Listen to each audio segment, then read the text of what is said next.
Well, good morning everybody. Today is Monday the 16th of January 2023. It's 5:30 in the morning, or 5:40 in the morning. I'm here in Brisbane, in the suburb of Wishart, and I'm starting my morning run. My name is Roger, by the way, for those who are new to my channel, or this is the first of my videos that you've ever seen.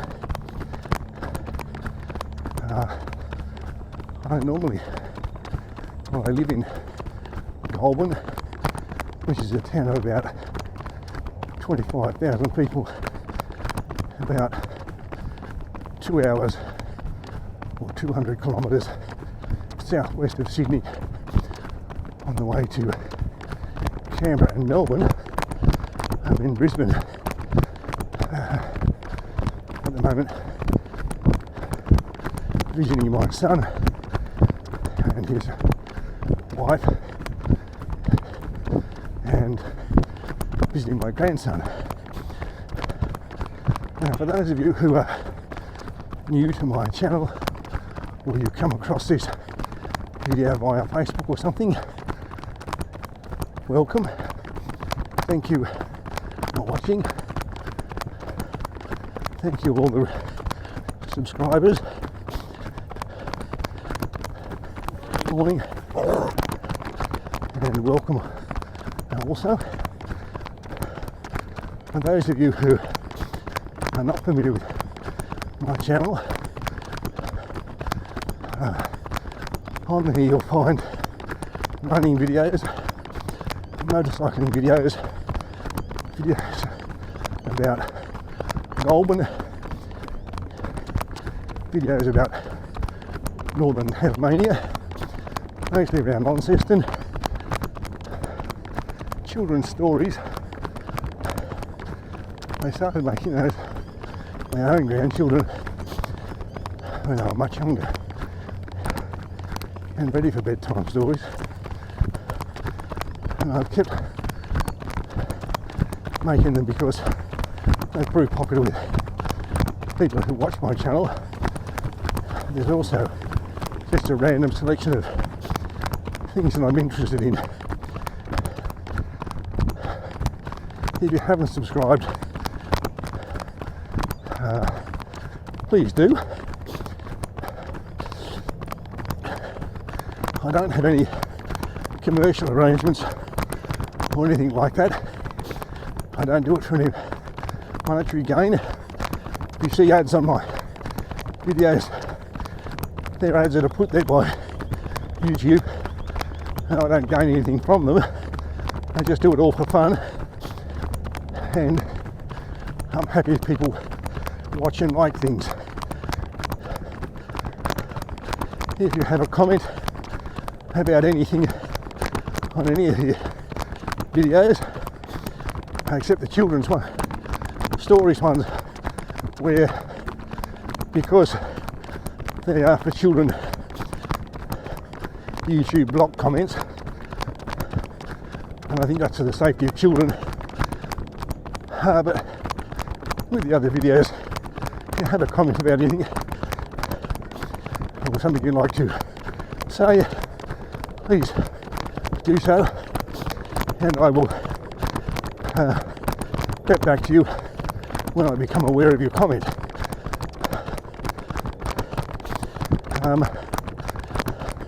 So that's all about me. The camera I'm using is a DJI Action 2. I'm wearing it in the chest harness, and I have it on the rock steady setting, so I hope that you're going to get good footage of where I'm running, and I hope it's nice and steady. Now I'm on the Bulimba Creek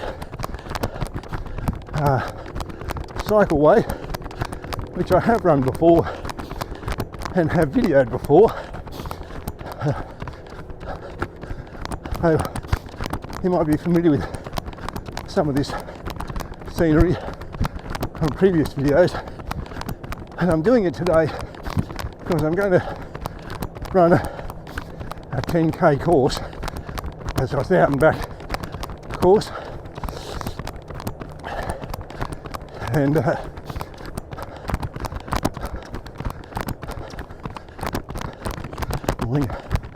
I'm filming it, obviously, but I'm doing it for a particular reason. Recently, I came across a YouTube channel called Treadmill Pack, and from the couple of videos that I've watched, from what I can determine, what happens is there's a person, I'm not sure if it's the same guy every time, who goes running, and the two that I watched, he's run the South Bank Park Run course in Brisbane, and the Western Creek, I beg your pardon, course around parts of Lake Burley Griffin in Canberra, and he carries a GoPro type camera on something called a gimbal. It's like a pole or a stick.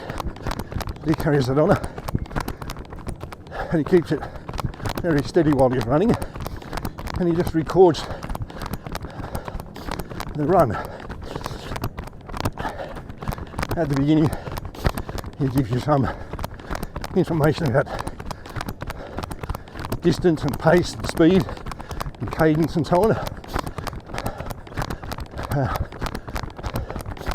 and there's no commentary other than the sound of his feet and his breathing, and then some later stage the footage is up loaded to their channel, and I think what happens then is that people who run on a treadmill watch the video on their phone or a tablet or something, and if they watch it all the way through, then they know they've done 5Ks. Of course, I know that anyway because the information on the treadmill will tell them that, but they've got to run and see some scenery rather than staring at the walls of their gym or inside their house, if that's where they, or garage or wherever they do it. So I thought that was a pretty interesting idea, and whilst I'm not trying to hone in on their territory, I thought I would do something similar today. So I get out to the 5k marker,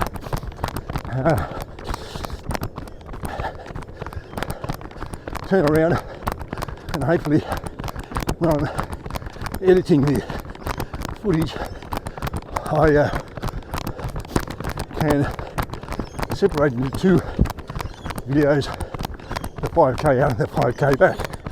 Now, my time for running a 5k is somewhere between 25 and 27 minutes, depending on all the factors that you have to consider. So, if you're keen enough to watch all the way through,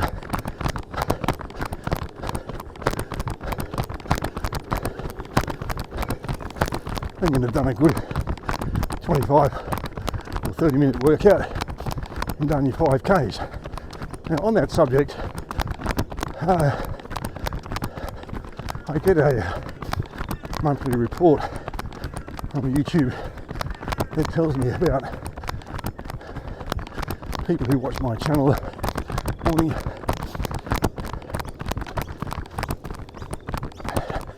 I get a whole breakdown, and among the bits of information they give you is how long people watch for. And in YouTube opinion, if somebody's watching your video or still watching it after 30 seconds, that's considered above average. I mentioned that before in other videos.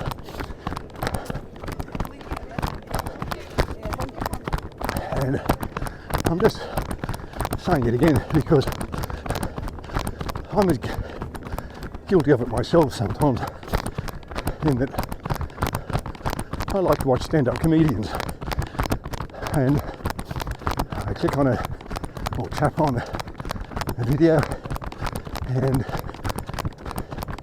I can usually tell within the first 30 seconds or so whether something's going to get me laughing or keep me interested, and if it doesn't, then I tap away, go to something else.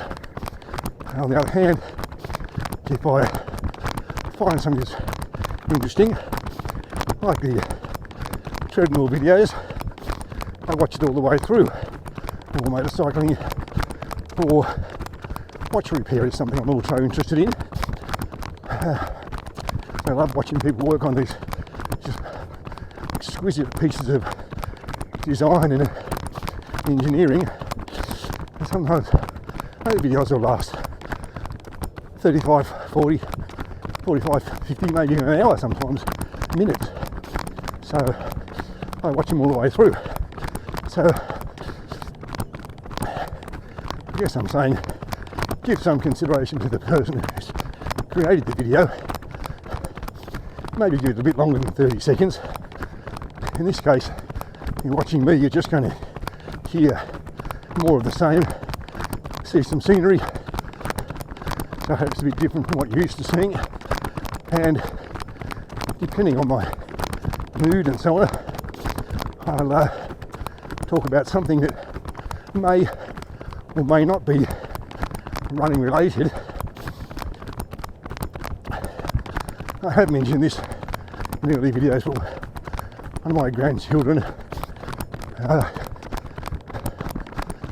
grandson who's turning 16 this year, tells me that watching some of my running videos is like a podcast with pictures, and he often has them on while he's doing his homework. So maybe think about it that way.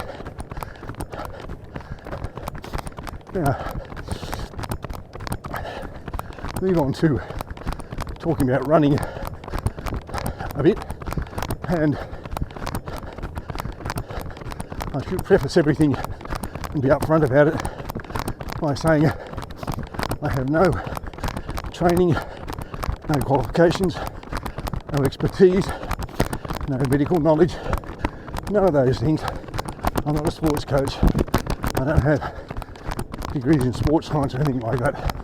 I'm just a guy who runs and talks about what he does and things that work for him.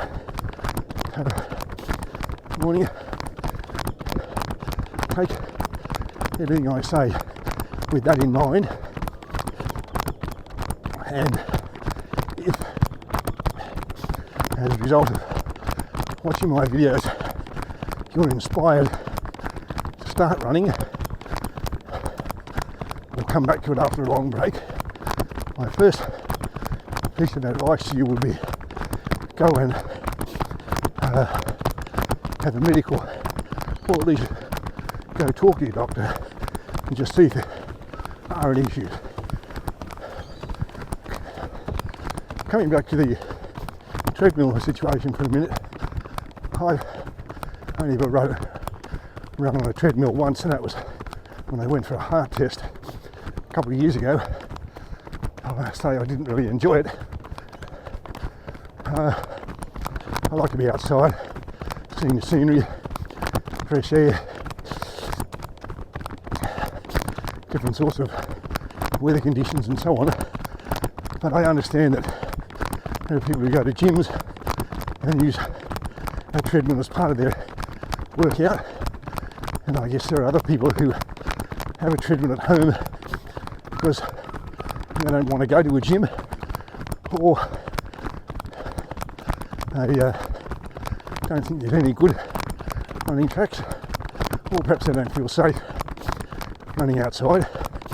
And that's why they use them. And so these virtual treadmills or treadmill runs would be helpful for them. So getting back to the running, as I said, if you haven't run and you're going to start, at least go and talk to your doctor, see if there are any concerns or issues, and then start slowly and realistically. Obviously, if you never run, don't expect to run a 5k first day you go out. Even if you've been away from running for a while and you've just come back after a break, you're going to have to work your way back to what you used to do, rather than just think, oh well, I'll just start and I'll go and I'll see what I can do. It's important to listen to your body and know what it's telling you, and take notice of that. If you're starting to feel sore and fatigued and so on, maybe you've done enough for that day. Maybe slow down and walk for a while, something like that.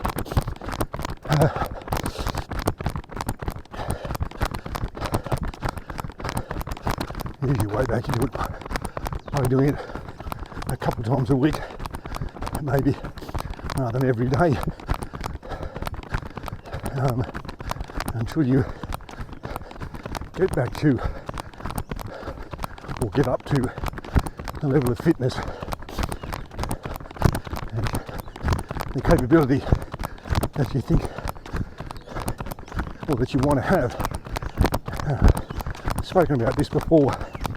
Here, two aspects to running. One is the physical side, having the legs to do what you want to do, the heart capacity, the aerobic capacity, all of that sort of stuff. And the other thing is having the mindset or psychological capacity to convince yourself that you can do what you've set out to do. That doesn't mean punishing yourself and pushing yourself beyond pain and discomfort. Pain and discomfort are real.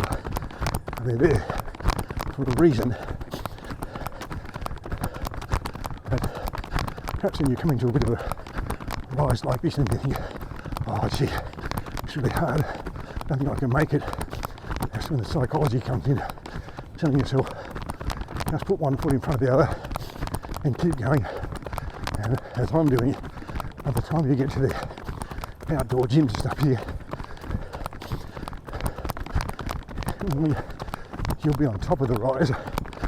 And because I've run it many times, I know it goes downhill then, and you'll have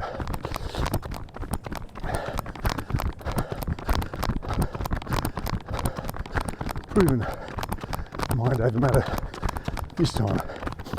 That doesn't mean that's going to happen every time, but this time.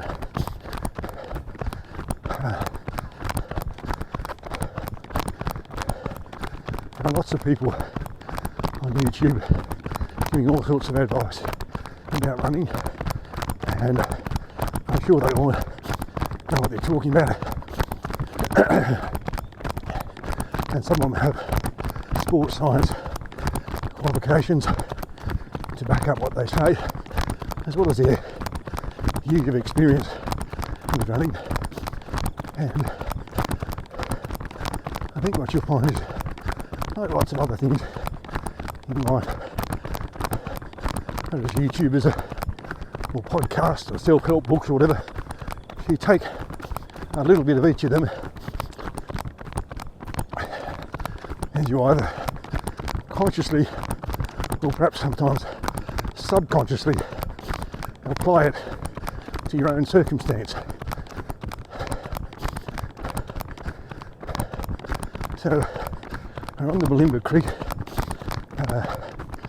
cycle track, and I think I must be going in a northwesterly direction at the moment, roundabout way back towards the city and back towards the way I came, but I'm on the other side of the creek. And if I were doing a local park run, you might just seen the 3 kilometre marker for the local park run, and its turnaround point is just up here. And I want to do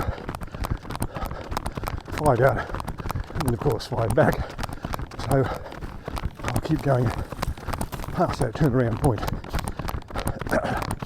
Now I ran this course the other day, must have been Friday, Friday the 13th of January, with the idea that it would be a 10k run. And I got to about this point, and I know there's a little tail here, like a little puppy dog's tail. It goes down here about 150 metres. So I ran down, just like I'm doing now. And I knew it was a dead end because I had done it before. As I say, I ran down, keep you in suspense like they do in these stupid reality shows. Dun dun dun.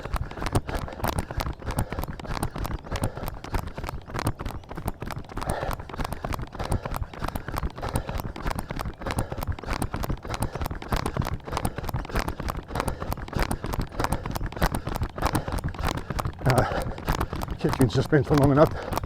You remember what I was talking about? Do I remember what I was talking about? So I ran down to here to this point, turned around and went back again.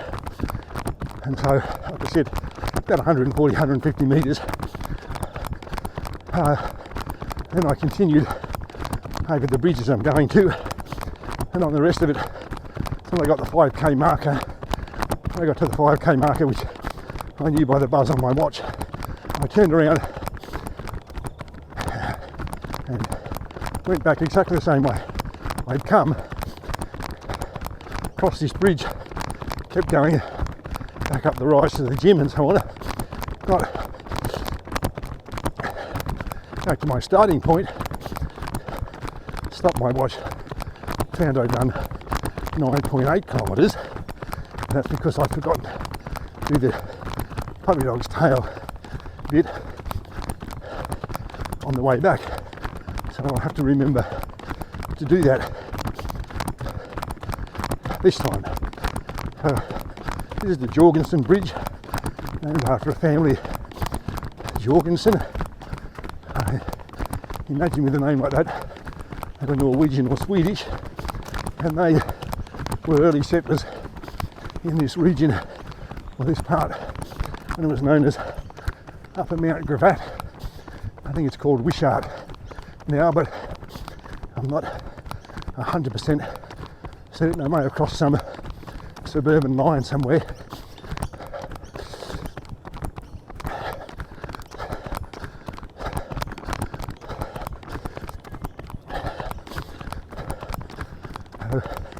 Down a bit of a dip here.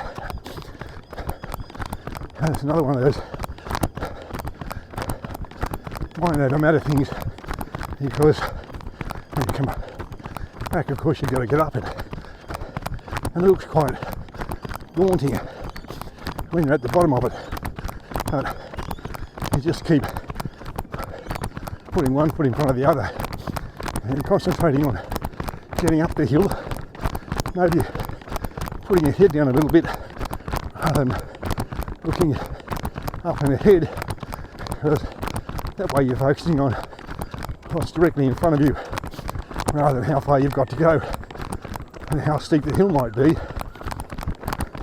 and you would eventually get on top of it.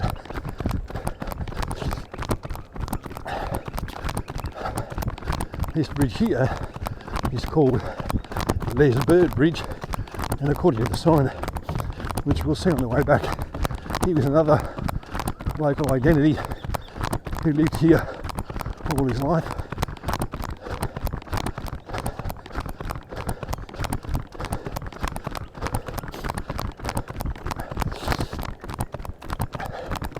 So, and now I think I'm probably going southeast again. Certainly I'm heading south, and if you keep following this circuit, you'll come to a suburb called 8 Mile Plains, and it gets its name because back in the days when we measured in miles, it's 8 miles from the main post office in Brisbane.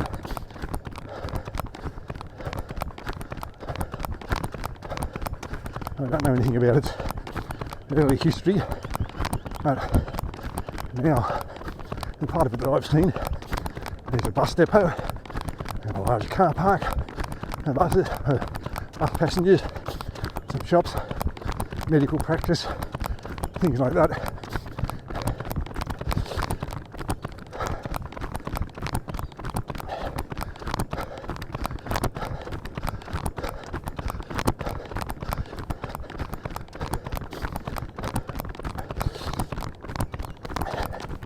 The thing about Brisbane, we don't have daylight saving, so 5:30 the sun's already been up for about 3/4 of an hour. And even though there's cloud cover and a bit grey, you think it'd be a bit coolish, it is. There's still always humidity. That's a factor in Brisbane, and I guess if you live here long enough, you become acclimatised. But for someone who's just visiting, it can be hard work.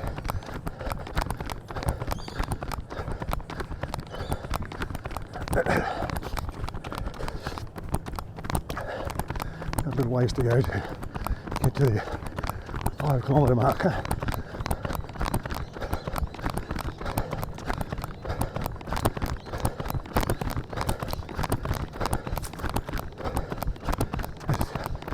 Not this intersection that you can see on the right, but the next one, I think.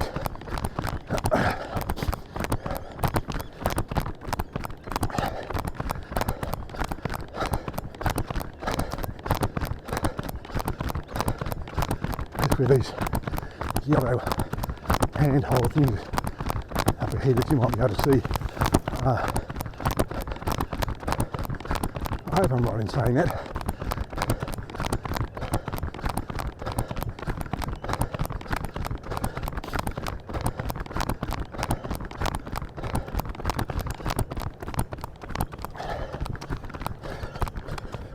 Still a bit to go. I thought it'd be there. There's still a bit to go.